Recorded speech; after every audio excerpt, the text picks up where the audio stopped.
বিসমিল্লাহির রহমানির রহিম। প্রিয় দেশবাসী, আসসালামু আলাইকুম। পবিত্র মুহররম মাসে আমরা আরেক কারবালা দেখলাম। সারা দেশে শহীদদের লাশের সারি আর আহতদের কান্নায় বাংলাদেশ যেন আজ এক রক্তাক্ত কারবালা প্রান্তর।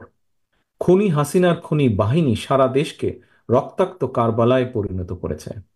ছাত্রছাত্রীদের প্রতি হাসিনার কেন এত আক্রোশ? কেন শিক্ষার্থীদেরকে পাখির মতন গুলি করে হত্যা করা হলো? কেন দীর্ঘ হচ্ছে লাশের মিছিল? কেন আজ 10,000-এরও বেশি ছাত্রছাত্রীকে নির্মমভাবে আহত করা হলো? কি ছিল এই নিরপরাধ ছাত্রছাত্রীদের অপরাধ?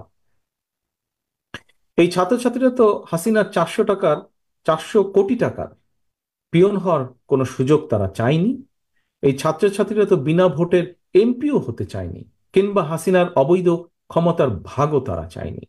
তারা শুধু চেয়েছিল ন্যায্য চাকরি বিধি, কোটা সংস্কার চেয়েছিল তারা। স্বাধীন বাংলাদেশের স্বাধিকার এবং সম্মান নিয়ে সচ্ছলভাবে বাঁচার সুযোগ চেয়েছিল তারা। অথচ এই ছাত্রছাত্রীদেরকে তুচ্ছ তাচ্ছিল্য করা হয়েছে।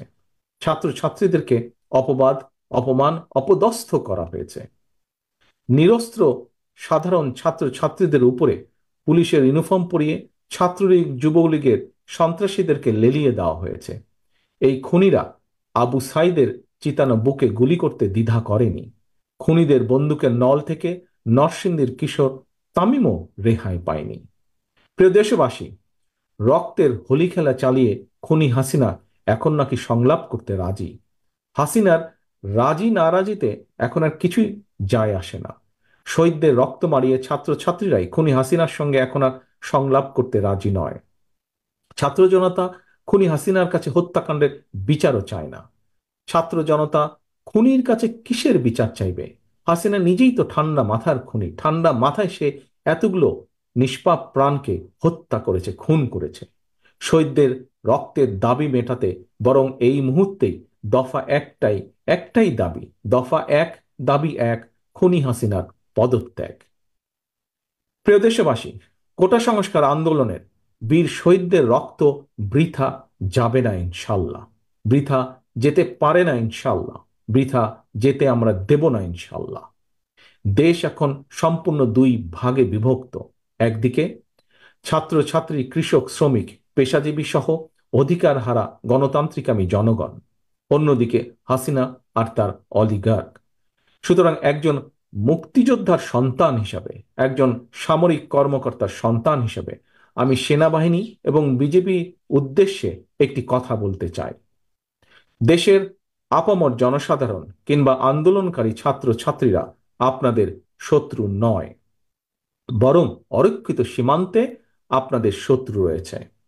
সুতরাং নিজেকে যদি দেশপ্রেমিক মনে করেন, যদি আত্মমর্যাদা উপলব্ধি করেন, পারলে তাহলে অরক্ষিত সীমান্তে গিয়ে সাহসের পরিচয় দিন, ভূমিকা রাখুন। আন্দোলনকারী ছাত্রছাত্রীরা আমার, আপনার, আমাদের কারো ভাই, কারো বোন কিংবা স্বজন। সুতরাং ছাত্রছাত্রীদের বুকে গুলি করে কিংবা তাদের সঙ্গে সংঘাতে লিপ্ত হওয়া আপনার কাজ নয়, অথবা সাহসেরও পরিচয় নয়। এবার আমি আইন শৃঙ্খলা বাহিনীর উদ্দেশ্যে কয়েকটি কথা বলতে চাই। একজন ব্যক্তি কিংবা ক্ষমতাসীন রাজনৈতিক দলের হীন রাজনৈতিক স্বার্থ রক্ষা করা আপনাদের দায়িত্ব নয়। আমি পরিষ্কারভাবে বলতে চাই, ছাত্রছাত্রীদের বুকে আর একটি গুলিও চালাবেন না। অতি উৎসাহী হয়ে থাকলে নিজের বিপদ ডেকে আনবেন। দয়া করে তা করবেন না। মনে রাখবেন, হাসিনার সময় ফুরিয়ে গেছে, কারণ আবু সাইদরা এখন আর বুক পেতে গুলি নিতে ভয় করে না। সুতরাং মানুষ খুন করে হাসিনাকে আর টিকিয়ে রাখা যাবে না। সারা দেশে ছাত্র ছাত্রী, শিক্ষার্থী, প্রিয় ভাই ও বোনেরা, 52, 71 কিংবা 90 প্রতিবারই বিজয়ের ইতিহাস রচনা করতে তরুণ যুবক ছাত্র ছাত্রীরাই রাজপথে সামনের কাতারে থেকে নেতৃত্ব দিয়েছে। চলমান আন্দোলনেও ছাত্র ছাত্রীরা বীরের ভূমিকা পালন করে চলেছে। বুকের তাজা রক্ত দিয়ে গড়তে চলেছে বিজয়ের নতুন ইতিহাস। সময়ের সাহসী সন্তান শিক্ষার্থীদের বুক চিতানো প্রতিরোধের মুখে খুনি হাসিনা জনগণের কাছে আত্মসমর্পণের দ্বার প্রান্তে। এখন শুধু সময়ের অপেক্ষা মাত্র। চলমান আন্দোলনে বীর শহীদদের রক্ত আর ছাত্র ছাত্রীদের সীমাহীন সাহস, ত্যাগ, তিতিক্ষার পথ ধরেই তাই শুধুমাত্র কোটা সংস্কারই নয়, অচিরেই বাংলাদেশের মানুষের কাঙ্ক্ষিত রাষ্ট্র সংস্কারের পথও রচিত হতে যাচ্ছে ইনশাল্লাহ। সম্মানিত প্রিয় অভিভাবক বৃন্দ, গত দুদিনে এ পর্যন্ত সারা দেশে প্রায় অর্ধশত ছাত্রছাত্রী শহীদ হয়েছেন। আমি মহান আল্লাহর দরবারে শহীদদের আত্মার মাগফিরাত কামনা করছি। এবার আর কেবল শোক প্রকাশ নয়, শোককে শক্তিতে রূপান্তর করে শহীদদের রক্তের বদলা নেওয়ার এখনই শ্রেষ্ঠ সময়। আপনি কি শহীদদের রক্তের বদলা নিতে চান না? একজন অভিভাবক হিসাবে আপনি কি আপনার ভাই বোন সন্তান স্বজনের নির্মম হত্যার বিরুদ্ধে প্রতিরোধ গড়ে তুলতে চান না? তাহলে কিশোর ফারহানের মায়ের আহ্বানে সাড়া দিন, রাজপথের দখল নিন। ধানমন্ডির কিশোর ফারহানের বয়স মাত্র 17 বছর ছিল, নরসিংদীর তামিমের বয়স ছিল মাত্র 15। অথচ এই শিশু কিশোররাও হাসিনার খনি বাহিনীর হাত থেকে বাঁচতে পারে নাই।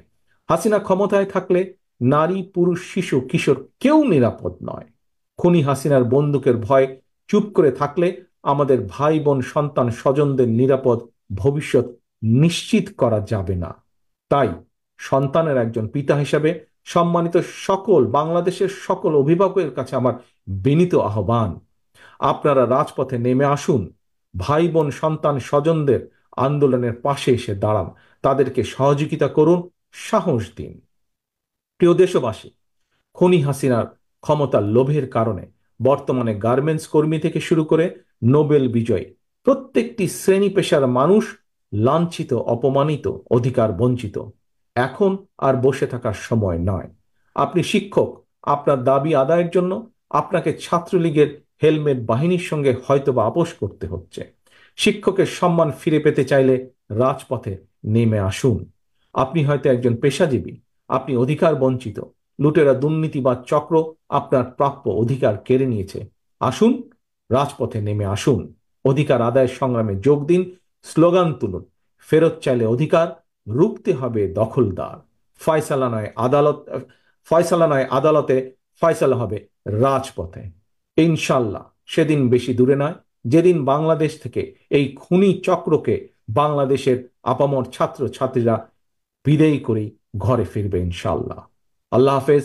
বাংলাদেশ জিন্দাবাদ। বাংলাদেশ জাতীয়তাবাদী দল জিন্দাবাদ।